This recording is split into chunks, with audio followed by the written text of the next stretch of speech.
What if I told you there was a reliable, consistent, and repeatable way to earn anywhere from 200,000 to 250,000 an hour that didn't require a high skill ceiling or even insane RNG? One that would even enable you to use hatch keys to avoid those extraction rats. Would you believe me? I don't know if I would. But I stumbled on this last night and I got your back, Raiders.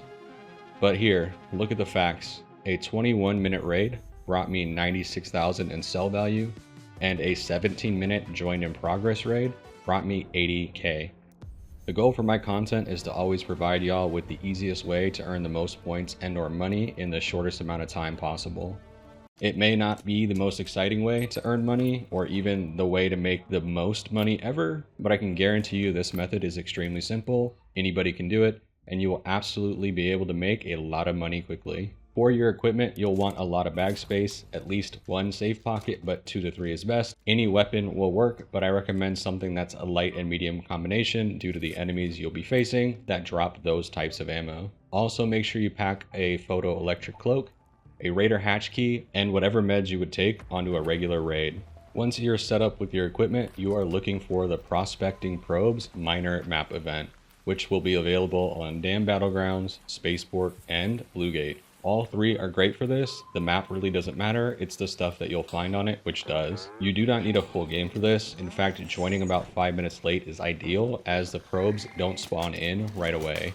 Once you spawn in, you're looking and listening for the arc probes that are flying in throughout the map. You can either visually see the probes flying in or hear them once you're in a close proximity to them. During this event, each probe has a chance to be guarded by some enemies. I can't say concretely how often a probe is guarded. For me, it's about every third probe or so. But if a probe is guarded, it means you're going to face 2 separate waves of enemies. Each of those waves will bring in 1 hornet and 1 wasp that will fly in from the sky once you start your breach. The second wave comes about 20 to 30 seconds after the first wave, regardless of where the breach is at.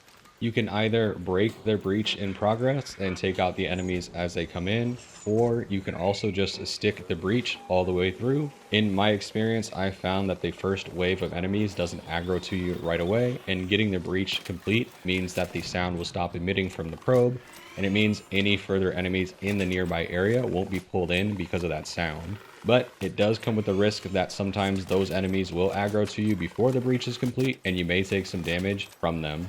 Once you've completed the breach on the probe, keep in mind that there are 3 separate containers that you can loot here. And in those 3 containers, you will find a variety of items.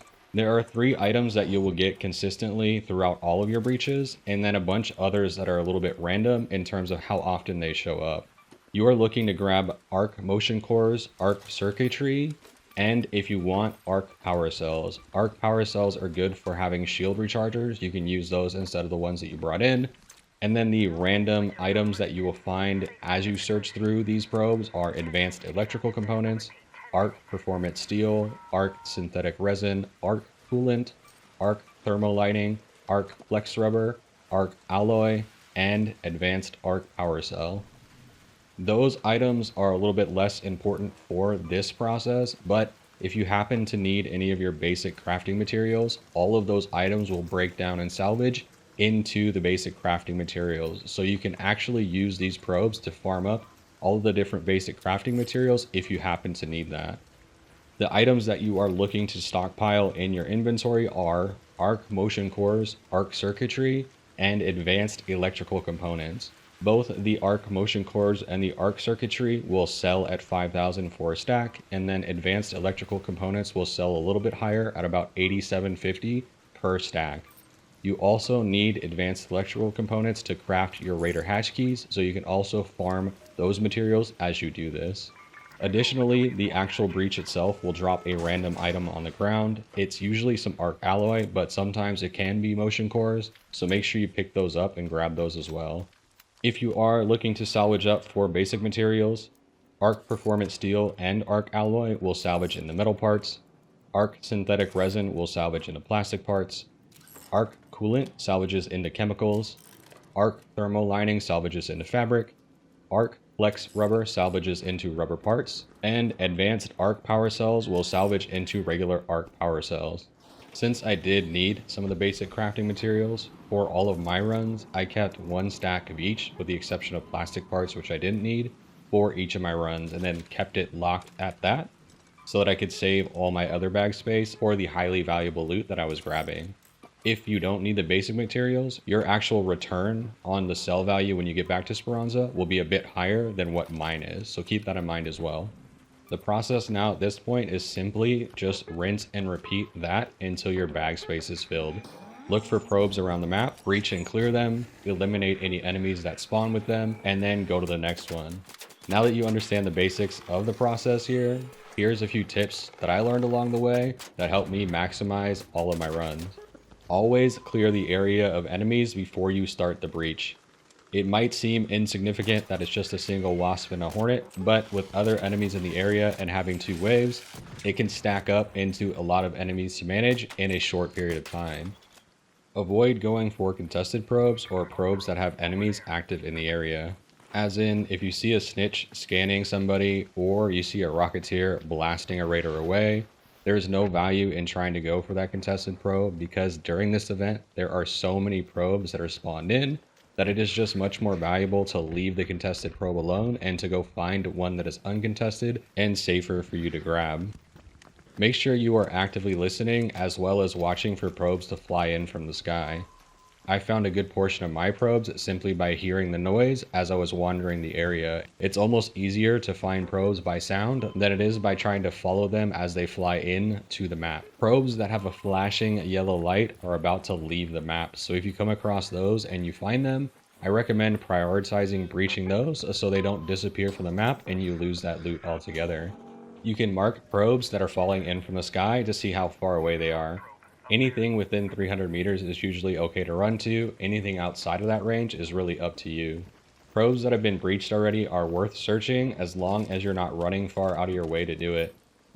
Not everybody knows to loot all 3 containers, and overall they don't loot everything out of them, so you can get a quick few items without spending time to breach or even having to eliminate enemies that would otherwise be guarding it.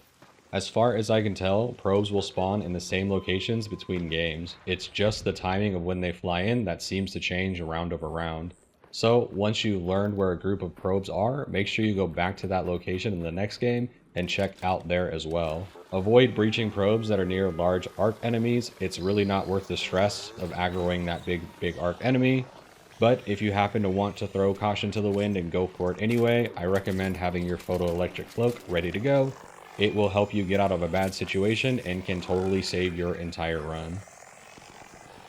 Once your bag is full of all the valuable materials and you're ready to go, I recommend extracting at the nearest raider hatch. The goal here is to get in as many runs as possible while the event is still active.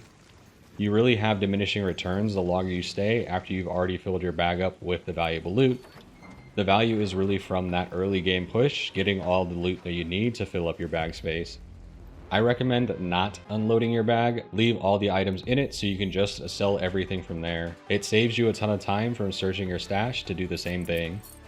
Sell all of the items, stack up some major coins, and get back into another run. You'll be expedition ready before you know it. That's going to be it for me today, y'all. Thanks for watching.